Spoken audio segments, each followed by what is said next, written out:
Seja muito bem-vinda, seja muito bem-vindo.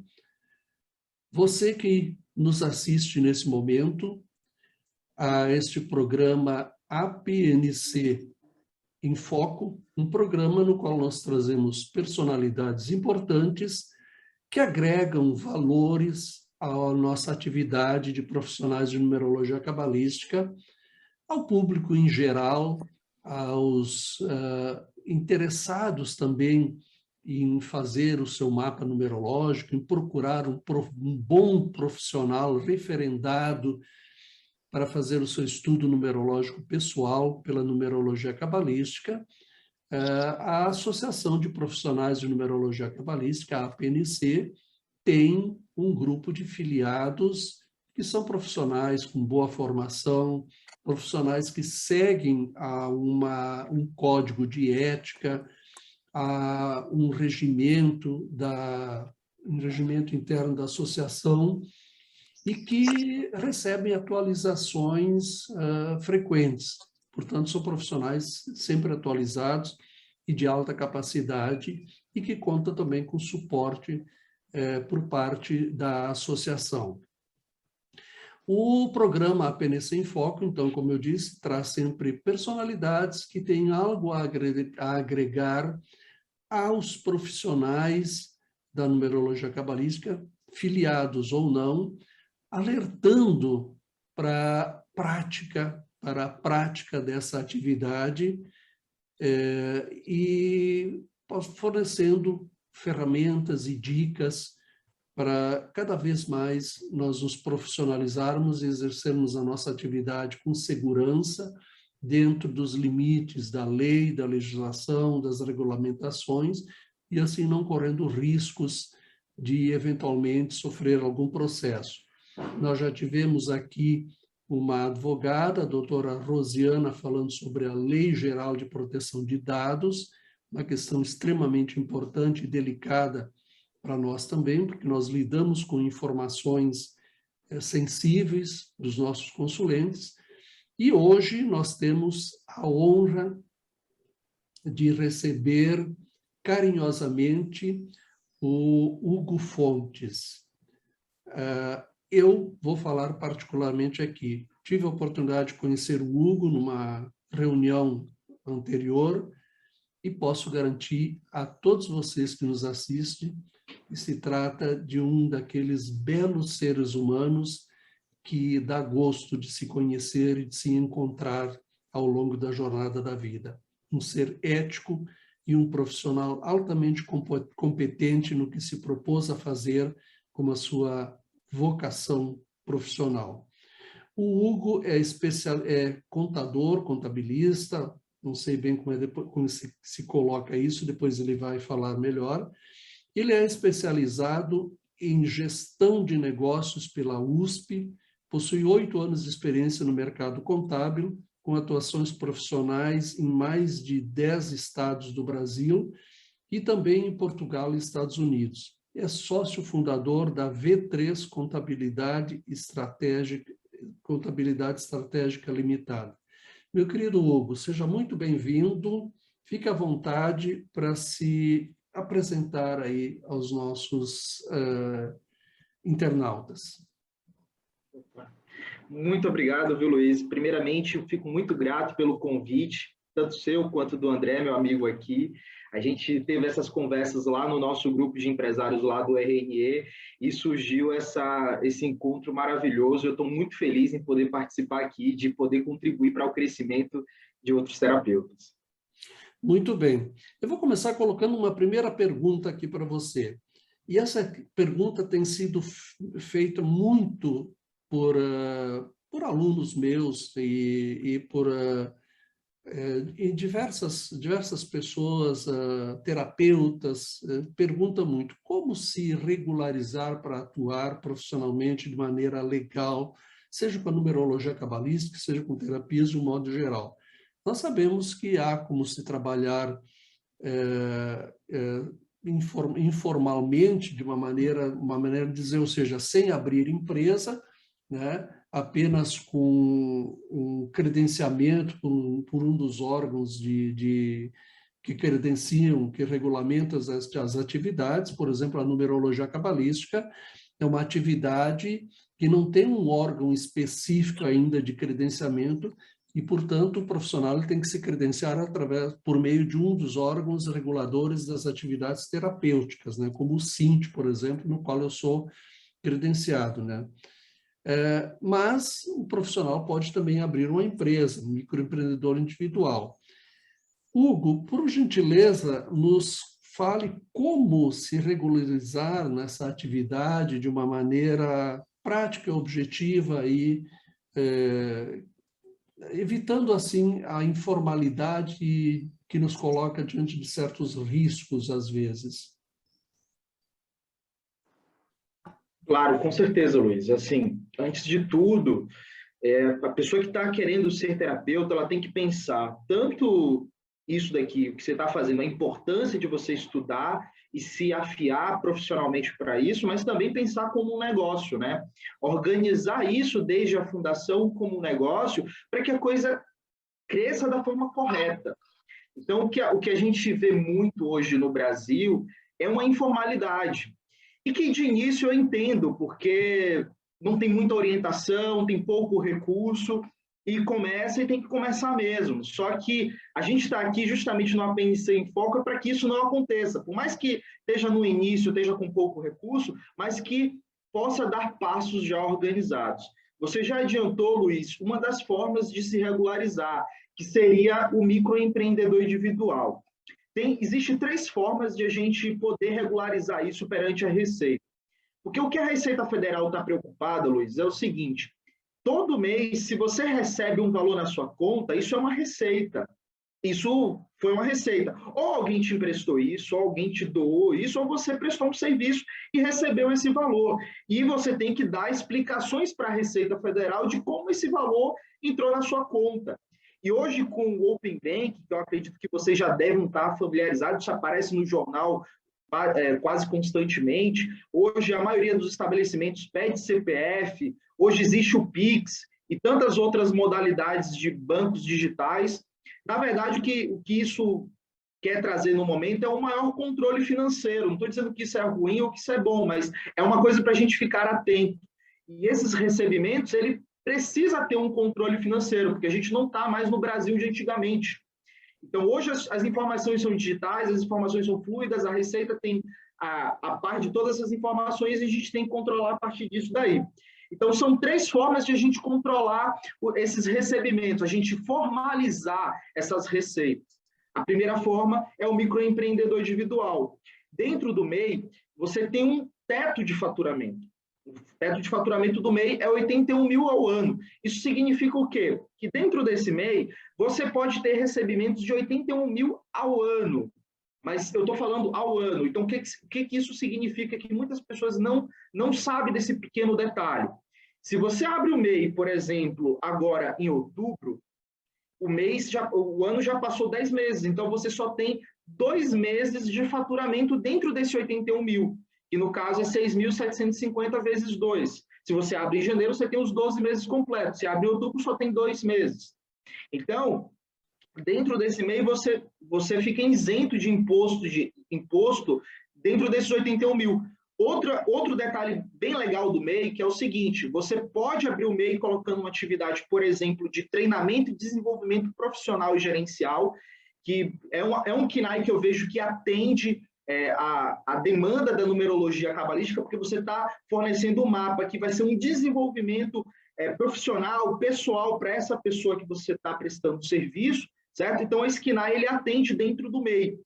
E com o MEI aberto, exercendo essa atividade como microempreendedor individual, você vai ter esses 81 mil. E aí, o único custo que você vai ter com o MEI é uma taxa de R$60 mensais, que ali equivale a uma contribuição previdenciária de um salário mínimo. Ou seja, depois que você abre esse MEI, 3 meses pagando essa guia do MEI de R$60, que equivale a um conglomerado de impostos, e ali está a contribuição previdenciária sua, você passa a ter todas as seguridades do INSS que você teria se estivesse trabalhando. Obviamente, você não vai ter o seguro-desemprego ou o FGTS, mas no que tange ao INSS, a auxílio-doença, ou se você vier a falecer, uma pensão por morte para os seus dependentes de um salário mínimo, você vai receber. Se você é mulher, você tem também direito ao auxílio maternidade.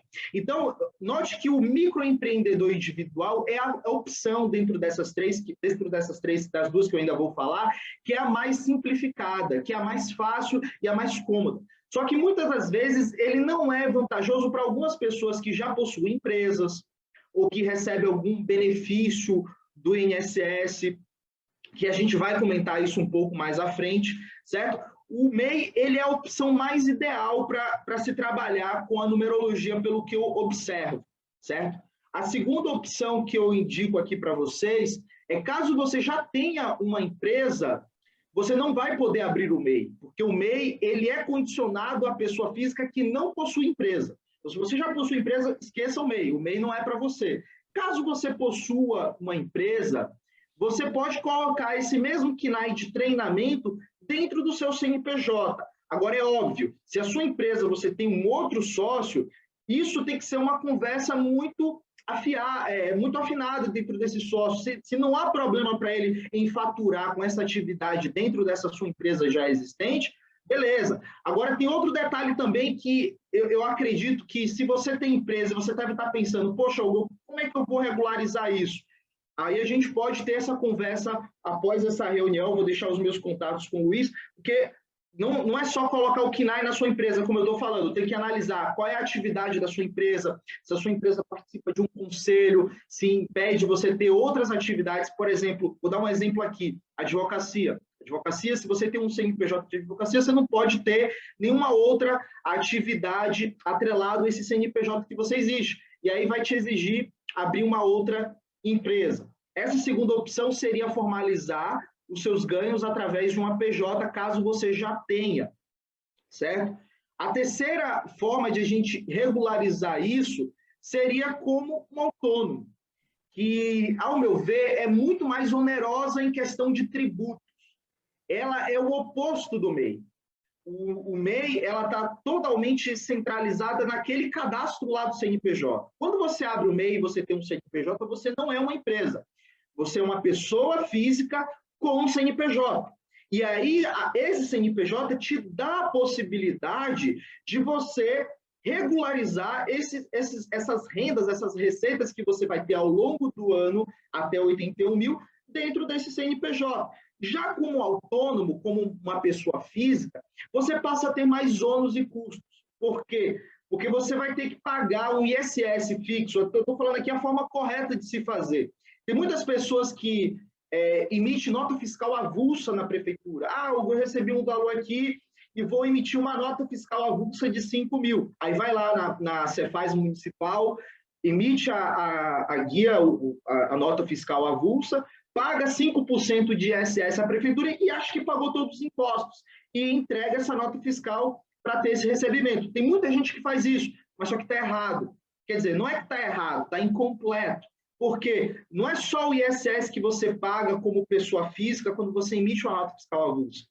Você, além desses 5% aí, você tem que calcular o INSS, que vai estar incorrido desse serviço que você está prestando, e também tem o imposto de renda à pessoa física. Quando chegar lá no próximo ano, na sua declaração de imposto de renda, você vai ter que informar que emitiu uma nota fiscal avulsa de um serviço de terapia para fulano de tal e que recebeu esse valor de um CPF para outro CPF.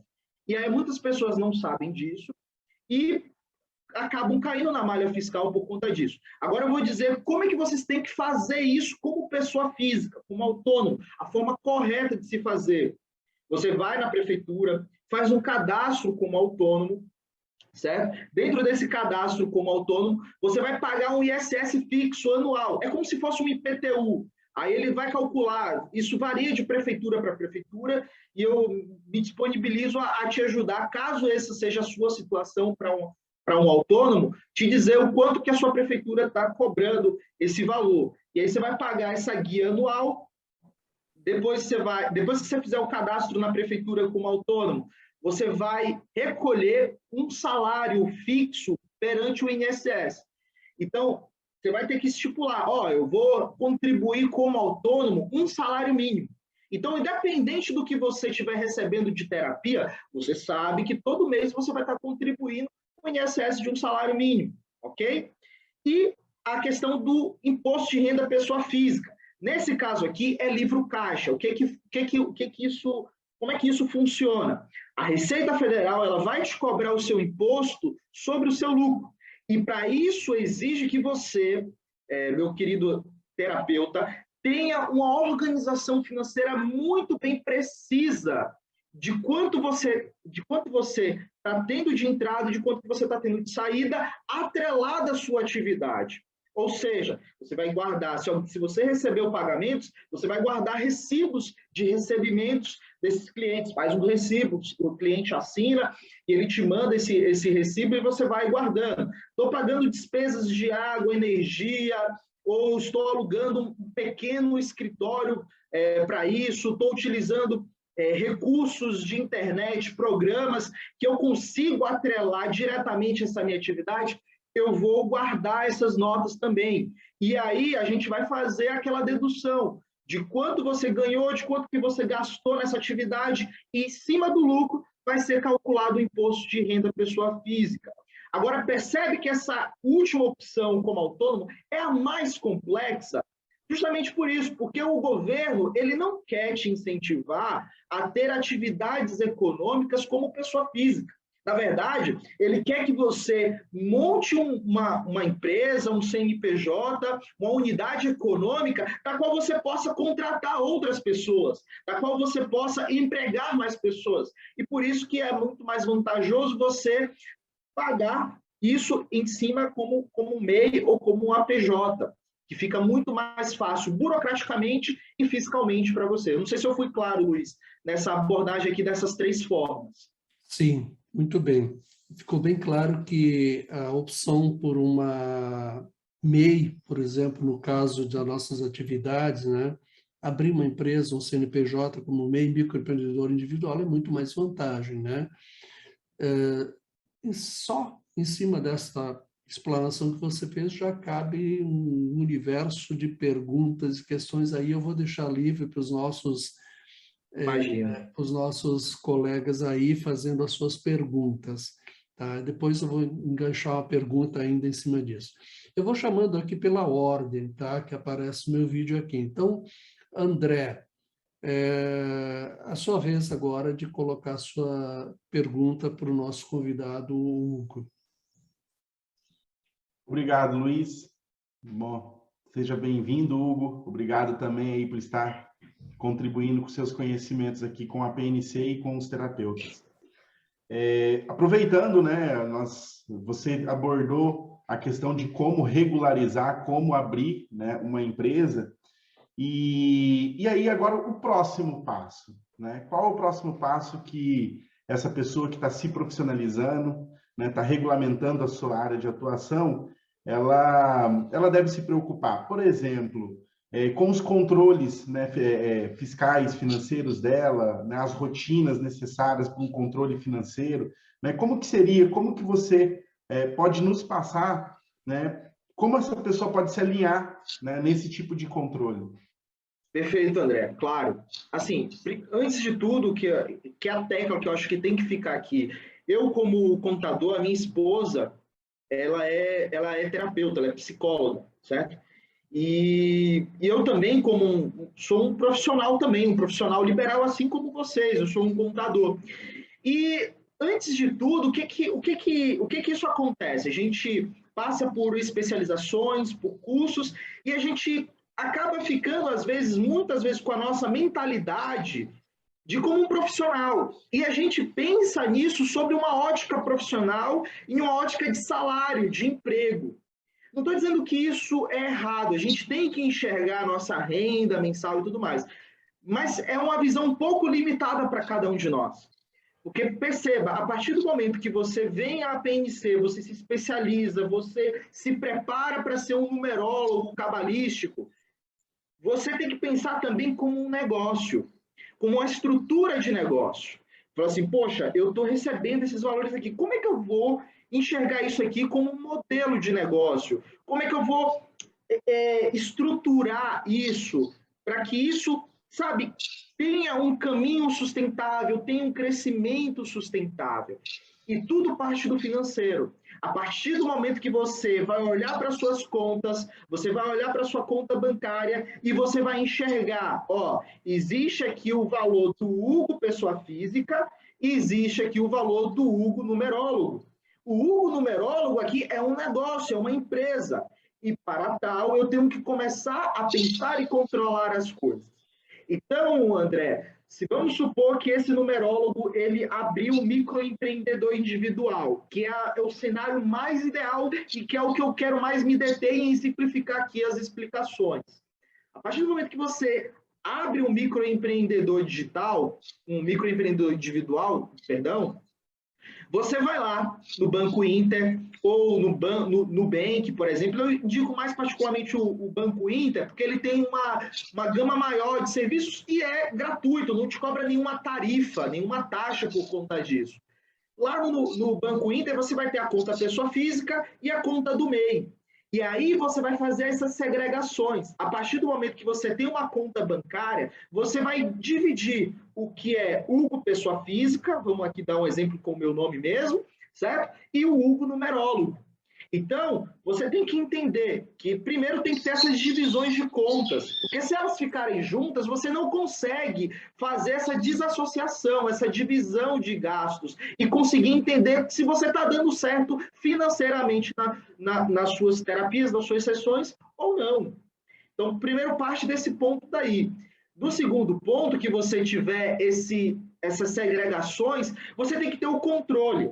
Então, inicialmente, eu vou dar aqui algumas dicas de sistemas que você pode utilizar, mas se você ainda não tem um sistema, faz isso em uma planilha de Excel. Muito simples, ó, faz lá uma coluna de receitas e datas e faz uma coluna de despesas e datas. E aí você vai separar, ó, eu tive receita em tal data, eu tive despesa em tal data. Tal despesa é fixa e tal despesa é variável.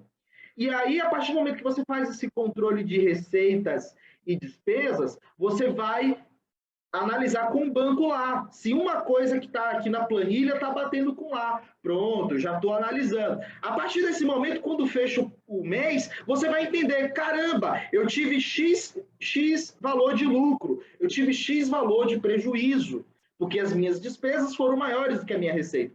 Tudo começa a partir desse controle. Então, você tem uma conta bancária onde você faz essa divisão e você tem um controle financeiro disso. Depois que você fazer esse controle financeiro de anotar, você vai começar a se programar e se planejar e falar assim, caramba, eu tenho que fazer a minha previsão de gastos, o meu orçamento.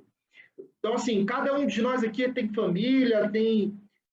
Então, assim, o princípio econômico se baseia também para a sua microempresa. Você tem que fazer um orçamento de gastos, de quanto você espera consumir de recursos ao longo do ano. E você fala assim, poxa, eu vou ter isso aqui de recursos e vou ter essa expectativa aqui de receitas. Então, você tem que sempre se preocupar, você tem que fazer essa orçamentação e se planejar. Ó, eu estou precisando de vendas, eu estou precisando aumentar as minhas vendas. Então, eu vou focar em vendas. E aí você já faz o seu crescimento de vendas proporcionalmente ao seu custo variável. Eu poderia, assim, me delongar a mais nisso daqui, André, mas eu entendo que muitas vezes quando a gente fala de números e de controle financeiro, isso soa um pouco distante para algumas pessoas. E eu acredito que a intenção do APNC em Foco é trazer assuntos relevantes que contribuam para o crescimento aqui dos associados, mas ao mesmo tempo não tragam conhecimento que deixe ele frustrado, que no dia a dia ele não vai saber como isso aplicar. E por isso eu me coloco aqui à disposição da PNC justamente para auxiliar essas pessoas que vão ter essa dificuldade ao fazer esse controle financeiro, ao abrir esse microempreendedor individual, para justamente pegar ele pela mão e ajudar isso, a estruturar esse controle. E a partir do momento que ele tem esse controle, ele tem mais clareza, mais visão e consegue se organizar melhor. Muito obrigado, Hugo. E você trouxe uma questão muito importante que me fez lembrar um pouco da minha história, com relação à organização, a olhar os números, né? Eu tenho uma empresa, tinha um faturamento e acabava não olhando os números, né, do faturamento dela. E vai atropelando, né? Nós começamos no mercado querendo, vamos vender, vamos trabalhar, e acaba esquecendo muito desse controle. E o que eu percebi quando eu comecei a observar isso, né? Para poder separar a pessoa jurídica da pessoa física. E quando eu comecei a observar os números, no começo eu fiquei um pouco assustado, porque eu acreditava que eu iria encontrar coisas que eu não queria ver. E aí, quando eu comecei a observar, foi completamente ao contrário, me motivava, porque daí eu via o meu faturamento, da onde que vinha, o que eu tinha que fazer, para onde que eu tenho que ir, né? Então, é muito importante mesmo fazer essa organização e conseguir separar o que é uma coisa da pessoa física, né, com a pessoa jurídica. Só tenho a agradecer aí a explicação. E, Luiz, volto aí para você.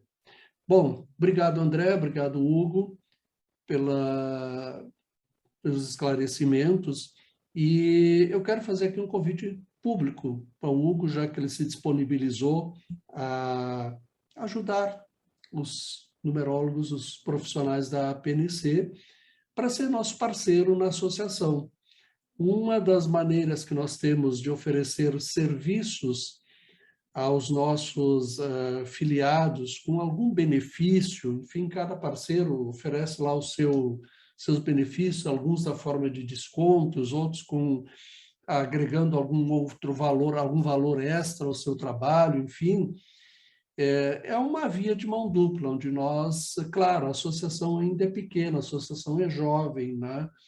Então, os nossos parceiros, às vezes, se frustram porque esperam resultados muito expressivos e talvez eles não apareçam.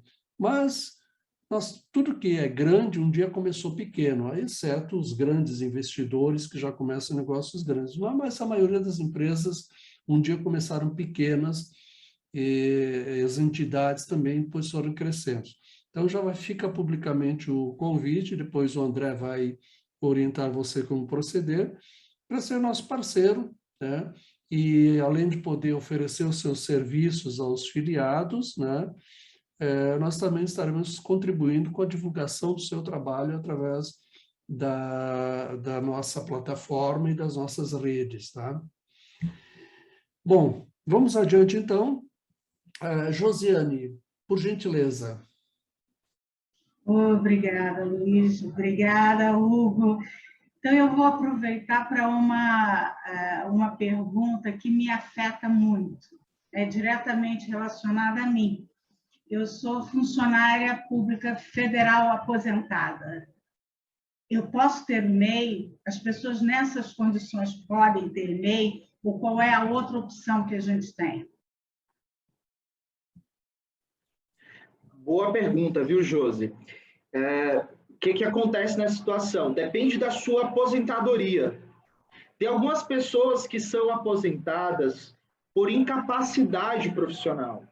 Nesse caso aí, quando ela abre um MEI, ela já automaticamente está declarando isso perante ao fisco, perante a Receita, que ela não é uma pessoa mais incapaz, ela está exercendo uma atividade econômica. Então, se você é aposentado por incapacidade profissional, o MEI já não é uma solução para você, já não é uma solução. Agora, se você é um aposentado por tempo de contribuição, por tempo trabalhado, nada te impede de você abrir um microempreendedor ou até abrir uma empresa. Eu tenho um cliente em particular, ele não é da atividade de numerologia, mas é um prestador de serviço assim, da mesma natureza, né? E ele aposentado com 60 e poucos anos, ele abriu uma empresa dele, um pequeno prestador de serviço, e está falando assim, Hugo, agora eu estou vivendo o meu melhor momento, agora eu estou querendo empreender e pensando em crescimento independente da idade, né? Então, sim, você pode ter um microempreendedor individual, caso a sua aposentadoria seja só por tempo de trabalho e por idade, por exemplo, não por incapacidade profissional. Muito obrigada, Hugo. Isso é uma dúvida, assim, eu acho que muita gente tem essa dúvida, porque é um tabu dentro do funcionalismo público, principalmente federal, que você tem uma outra atividade, entendeu? Assim, até você tocando nisso, Josi, para a pessoa que está exercendo o cargo de funcionário público, federal, por exemplo, ele não pode ser MEI. Alguns outros estaduais e municipais têm que analisar muito bem o estatuto. Alguns sim, alguns podem, outros não. Você abrir um microempreendedor individual. Mas eu não vou dizer, em regra geral, que todos não podem em questão de municipal estadual, porque depende do estatuto e do cargo que esteja exercendo. Mas aposentado por tempo de serviço, sem problema nenhum. Sem problema nenhum. Muito obrigada, hein, Luiz. Muito bem. Vou pegar um gancho, agora já aproveitar e encaixar uma pergunta aqui. Hugo, quando se trata dessas questões burocráticas de abrir empresa, dá arrepios, principalmente aqui no Brasil. Mas nem sempre é assim, principalmente com relação à abertura da MEI, que é um processo que me parece que não é tão complicado, não. Explique para nós essa questão de como proceder na abertura de uma MEI. Ô, Luiz, eu gosto sempre de dar uma contextualizada, sabe? Assim, eu gosto de contextualizar um pouquinho para a gente entender um pouco mais a essência da coisa e depois ir para a coisa, porque aí a gente consegue ter uma visão assim bem mais holística e ampla das coisas, mais sistemática das coisas. Então, no Brasil, é complicado de se abrir empresa, de se empreender, de certa forma, porque a visão burocrática nossa e do governo legislacional é extremamente paternalista e extremamente desconfiada. Então, se você quer abrir uma empresa mesmo, uma ME, vamos estar falando de uma ME, o governo automaticamente ele já te enxerga como uma pessoa... aí ele tem muita atenção, ele fica desconfiado de você a partir do momento que você diz que quer abrir uma empresa, porque ele tem que saber onde é que você vai estar nesse negócio, onde você vai exercer isso, quantos funcionários você vai ter, se você vai ter extintor de incêndio e tudo mais. Ele não leva em consideração que o próprio mercado vai fazer essa própria fiscalização, vai analisar que o cara que está montando ali a lanchonete está com as coisas totalmente desgrenhadas e a gente não vai comer naquele lugar. Ele não leva em consideração, não. Ele fala assim, pelo fato do público ele não saber muito bem fiscalizar isso, eu vou fiscalizar isso e vai criando uma série de entraves e de burocracias e de dores de cabeças que no querendo proteger, de certa forma, a população, acaba, de certa forma, fragilizando, porque isso, o quanto impede pessoas que têm boas ideias, que têm boas coragens, boa vontade de fazer uma coisa e não faz, por uma série de regras e desconhecimentos e entraves que vai gerar a partir disso daí. Dentro desse contexto, se criou o MEI. Então, assim, a gente está passando por uma mudança de legislação, disso daqui que eu estou falando, que é extremamente paternalista, para uma situação mais livre para algumas atividades. Então, o governo entendeu o seguinte, eu tenho que definir um teto de faturamento, certo? E um rol de atividades que eu classifico como menos burocráticas, que você pode abrir o seu CNPJ no mesmo dia. Então, o MEI, você abre tudo em um sistema só. Você abre lá um portal lá, você vai primeiro criar um login e senha no gov.br. Para quem não sabe, o gov.br é que nem a sua conta do Google do governo. A sua conta do Google te dá acesso a um bocado de coisas de e-mail, Drive, documentos, uma porrada de serviços. Pronto. O gov.br ele vai servir para unificar todas as suas informações, todas as suas identidades digitais em uma conta só. Dentro desse gov.br, você vai lá no portal do MEI e vai preencher o seu MEI. Você vai dizer qual é o nome fantasia da sua numerologia cabalística. Desculpa.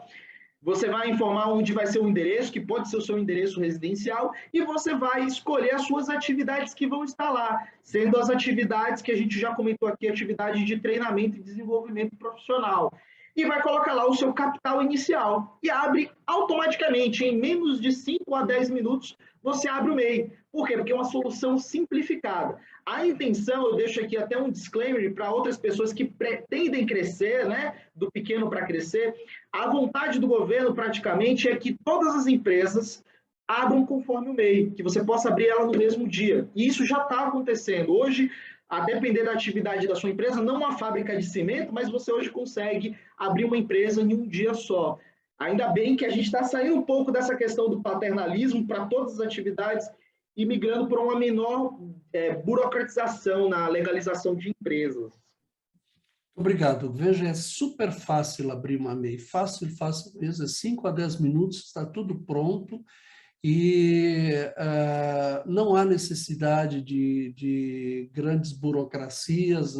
Você só tem que saber administrar bem o seu negócio e você vai pagar, como o Hugo disse anteriormente, uma taxa mensal, que atualmente é R$60, né? Aonde você vai entrar lá no portal, baixa a guia ou paga diretamente lá e pronto. Tá? É bem simples mesmo a questão do MEI. Sim, Hugo. Outro detalhe, Luiz, que o microempreendedor individual, ele tem esse custo de R$60. Na verdade, o que eu ia falar, na hora quando eu toquei, fugiu da minha cabeça o que eu ia falar para você. Mas o microempreendedor, eu vou voltar a lembrar, me perdoe. Vamos adiante, então.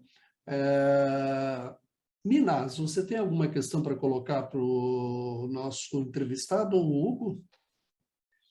Vou aproveitar. Bom dia, Hugo. Eu vou perguntar. É que nós aqui, os participantes, provavelmente todos nós tenhamos boas experiências quanto a contador e um escritório de contabilidade, né? Mas me veio uma pergunta para aqueles profissionais que estão começando e não tem nenhuma intimidade, né? Nem do lado financeiro, nem do lado de controle, nem experiência em contratar algum profissional. E aí a minha pergunta é assim, o que essas pessoas novas, essas pessoas, quando vão escolher um profissional, um contador, um escritório de contabilidade, o que ele deve perguntar para poder escolher algum bom profissional para ele? Boa pergunta, Minas. Boa pergunta mesmo. Então, assim, a gente tem um senso... Acabou criando aqui no Brasil a percepção do contador é aquele cara, o agente, o cara ali que está ali para regularizar o seu imposto. Não está errado, o contador ele vai te ajudar a isso, mas ele não se limita a isso. Isso é uma visão aqui do Brasil. Como eu falei daquele contexto meio que paternalista, numa situação de empresas, tem uma N burocracias que a gente tem que atender o governo. No dia a dia, acaba que o contador ele trabalha mais para o governo do que para o cliente. E aí, isso foi moldando esse profissional contábil que a gente tem hoje, justamente aquele cara que só serve para mandar a guia do imposto e fazer a folha de pagamento. Somente isso. E um bom contador, Minas, para você se observar a contratar, é um cara que vai além disso. É um cara que ele consegue te dar toda essa conformidade fiscal e legal, mas, ao mesmo tempo, ele consegue separar um tempo e te dar uma visão clara e estratégica do seu negócio. É aquele cara que vai te sentar contigo por um mês, sentar com você ao final de cada mês e vai avaliar o balanço do seu mês, do seu negócio. E dizer, Minas, você está entregando o seu lucro nesse ponto aqui, ó. Se você fazer isso daqui, o seu financeiro ele tem a capacidade de dobrar seguindo esses passos aqui. Então, um bom contador é aquele cara que, além de te dar toda essa conformidade legal, ele vai te dar essa parte de organização financeira e estratégica do seu negócio. Por quê? Porque isso é o que a gente estuda na faculdade. E eu fiz 4 anos da minha graduação já trabalhando na área, e eu via o que eu estudava na faculdade e o que eu via na realidade. E eram coisas totalmente distantes, existia um gap muito grande. Então, a gente observava empresas fechando por má organização, sendo que o contador é aquele cara lá para te ajudar a organizar. Quando você vai na academia, você não contrata lá um personal trainer para te ajudar a criar planos de treinos e te ajudar a treinar da forma correta, o contador é a mesma coisa. Ele é aquele cara lá que você paga lá para ele te ajudar a organizar as coisas, a não deixar você misturar uma conta pessoa física com PJ, você desorganizar e não saber quanto é que está dando o seu lucro. Então, a partir do momento que você for selecionar um contador, você fala assim, ó, amigão, eu tenho dificuldade nessa parte aqui de organização financeira, de lucro, você me auxilia? Aí ele falou assim, ah, não, isso aí eu não te auxilio não, meu amigo. Eu só mando aqui a folha e a guia do imposto. Tenha muito cuidado, porque hoje tem muitos profissionais que estão mudando essa cabeça, que estão fazendo isso e que estão seguindo nesse caminho. Isso é um pequeno detalhe aqui, né?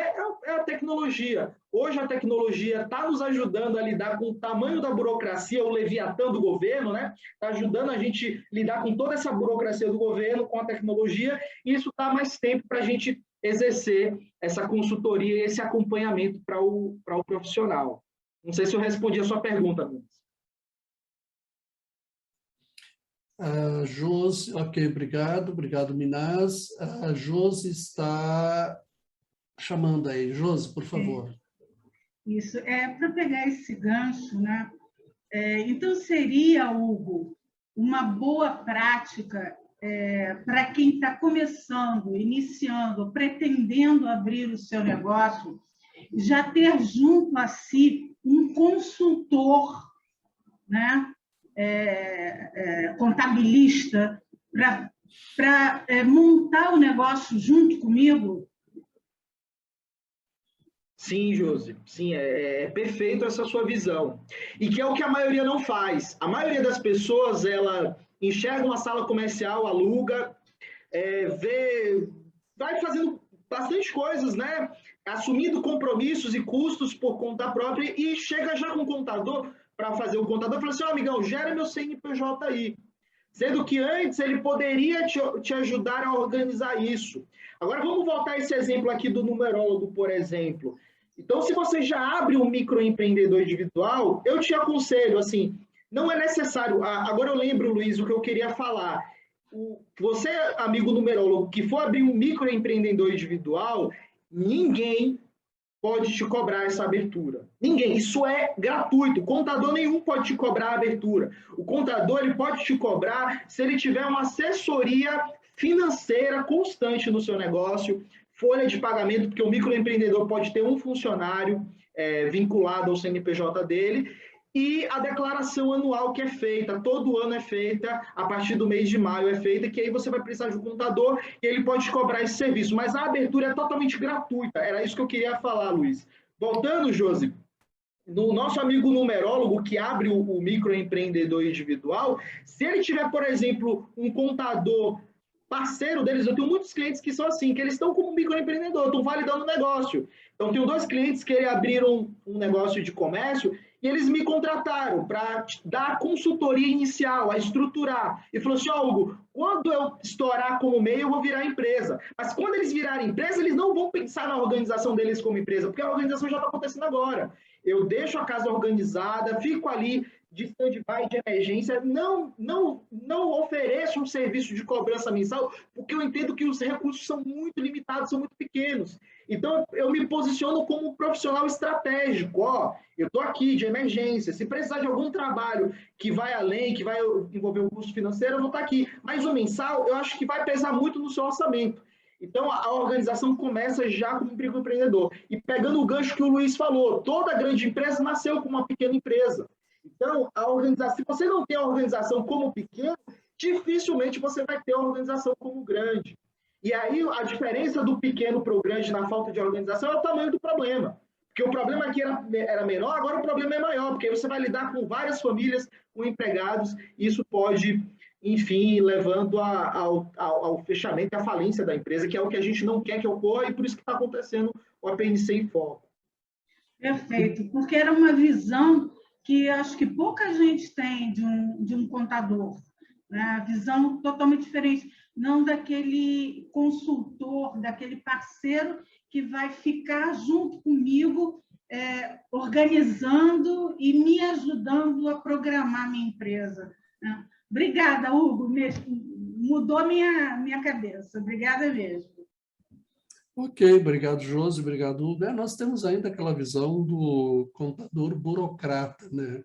E o mundo mudou, as nossas atividades profissionais, de um modo geral, mudaram, a maneira como nós atuamos, E hoje nós podemos dizer que o contador ou contabilista não é um contador, ele é um assessor, um consultor, ele tem uma atividade muito mais ampla e mais completa do que simplesmente gerar guias de recolhimento de impostos, como o Hugo bem colocou. Então, o próprio profissional, ele tem que se atualizar também, e como ele bem colocou, né, as tecnologias hoje facilitam a atividade, uma produtividade muito maior, e sobra tempo para dar essa consultoria. Bom, eu quero dar as boas-vindas à nossa vice-presidente da PNC, Luciane Galvão, que acabou de entrar. Seja muito bem-vinda. E chamar agora o Elton, né? Elton, você tem alguma pergunta para o Hugo? Bom dia, Hugo. Bom dia a todos. Realmente ele tirou. O Hugo atrasou, hoje demorou um pouquinho, mas está valendo a pena, né? Acho que ele está perdoado mais uma vez aí, Hugo. Muito bem. Hugo, a minha dúvida seria assim, ó, quantas atividades eu posso colocar dentro da mesma MEI? Por exemplo, eu posso fazer um trabalho de terapia e, no meu caso, agora eu quero ter uns produtos junto, uns florais que eu vou ter. Se eu posso ter outras atividades, ou às vezes até uma atividade que às vezes nem tenha muito a ver. E outra pergunta também seria, digamos, eu acredito que ela não tem muita burocracia, como você falou, é muito tranquilo, muito fácil. E se logo adiante a minha empresa começar a crescer, eu tiver mais que os 81 mil, se essa transição seria para uma microempresa, seria, né? Aí, se seria tranquilo também o fechamento de uma e a abertura de outra. Vamos lá, Elton. Cara, obrigadão pelo elogio aí. Você pode ter, sim, outras atividades na sua empresa, no seu microempreendedor individual. Então, você que vai definir esse negócio, ó. A minha atividade principal, qual é a sua atividade principal? A que você mais se detém em atenção e a que mais gera retorno financeiro. Então, o seu KNAI principal, vamos supor que é o de numerologia, que é o de treinamento que a gente falou anteriormente. E os seus secundários, você pode dar cursos, por exemplo, de ensino, ser um professor de ensino, você pode botar um KNAI lá de ensino, e você pode também revender itens e pode também colocar esses KNAIs aí. O MEI, ele tem, acho que 30, acho não, tenho certeza, 30 KNAIs você pode colocar, 30 atividades você pode colocar. Agora a questão de uma não poder da outra, meu amigo, pode ficar tranquilo, porque o microempreendedor ele já te libera um rol de atividades que ele sabe que você pode servir como MEI. Agora, você, obviamente, se você vai colocar ali uma panificadora para fabricar pão, tem que avaliar que não pode ser em uma sala comercial. E essas coisas aí que, de fato, existe, que é a questão do estruturação operacional da coisa, né? Mas, tranquilamente, seu CNPJ pode ter mais de uma atividade. A sua outra pergunta foi sobre... Uma mudança da MEI para microempresa depois. Perfeito, perfeito. Cara, é o melhor, é o ideal. Sabe por quê? Tem muita gente que não sabe disso, mas você, quando abre o MEI, você pode migrar ela para uma empresa LTDA, você transforma ela. E ao mesmo tempo que você tem uma ME, ela também pode voltar a ser MEI. E as pessoas não sabem disso. Só que essa mudança de ME para voltar para ser MEI, ela só pode ocorrer todo janeiro do início do ano, só pode ser em janeiro, para ela voltar a ser MEI. Agora, para ela ser MEI e virar ME, a qualquer momento do ano que você viu que o negócio vai estourar a boca do balão, e aí você vai migrar. Um outro, assim, essa questão de migração de MEI para ME, o único ressalva que eu faço é o seguinte, o MEI ele tem um limite de 81 mil. Agora, se você estourar esse limite 20% a mais, o governo ele fala o seguinte, ó, você estourou acima do limite da trava de segurança de 20% a mais. Ele vai te desenquadrar do MEI retroativo ao período de janeiro. Então, vamos supor que você abriu em janeiro o seu MEI, e aí foi faturando lá 6.750, seguindo lá. Aí, do nada, você estourou esses 81 mil, foi bater em 140, 135 mil acumulado. Opa, o que a Receita vai fazer? Automaticamente ela vai te desenquadrar do MEI para até janeiro. E aí, aqueles valores lá que você vinha pagando como guia de contribuição do MEI, você vai pagar esse atrasado como empresa. Então, perceba, não é só um mar de rosas, não. Tem que ter muito controle isso. Por isso que exige, por isso que a gente falou de tanto ter controle financeiro. Então, se você já sabe que você vai estourar esses 20% a mais, aí você já vai chamar um contador e vai falar assim, amigão, eu vou estourar, vamos já migrar isso aqui para ME para eu não ser penalizado mais do que deve ser, né? Do que devia e tal. E aí a gente faz a migração. Então tem muita gente que tem MEI de 2011. Cara, se você pegar esse MEI de 2011 e transformar ela em um ME, o banco vai te enxergar como uma empresa de 10 anos.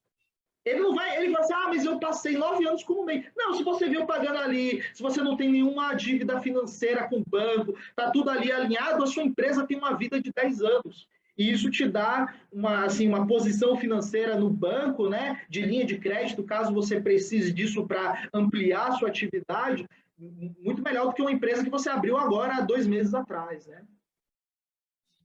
Perfeito, muito bom, Hugo. Ok, obrigado, Elton, obrigado, Hugo. Só um minutinho, André, nós temos algumas questões ainda para explorar a boa vontade do Hugo aí. O tempo do programa normalmente é 45 minutos, nós já estouramos ele. Então, se você tiver disponibilidade, Hugo, e nos permitir alongar um pouco mais, nós vamos desdobrar esse programa em 2, tá?